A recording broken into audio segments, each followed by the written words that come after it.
এখন আমরা জিরোদা থেকে আইপিওতে অ্যাপ্লিকেশন করা দেখব।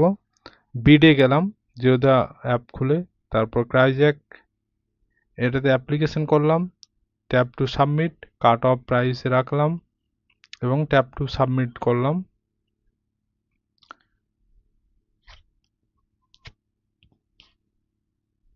এবার সাবমিট করার পর সাকসেস হলো। এবার আমি চলে গেলাম ভি ম্যাপে।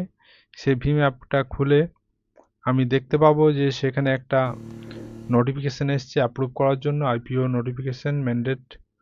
সেই আইপিও ম্যান্ডেট সার্ভিসে আমি এখন ঢুকলাম।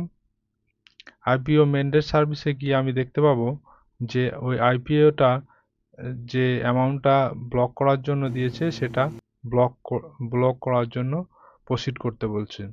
এই প্রসিড অংশে আমি প্রসিড করলাম এবং প্রসিড করার পর এটা আমার সাকসেসফুল হওয়ার জন্য এটা টিকমার্ক করে অ্যাপ্রুভ করলাম এবং সাকসেসফুল হয়ে গেল। এবার আমি সাবমিটে গিয়ে দেখব যে হ্যাঁ আমার ব্লক হয়ে গেছে অ্যামাউন্টটা, অতএব আমার অ্যাপ্লিকেশন সাকসেসফুল হয়েছে। এভাবে জিরোধা থেকে আমরা আইপিওতে অ্যাপ্লিকেশন করতে পারবো।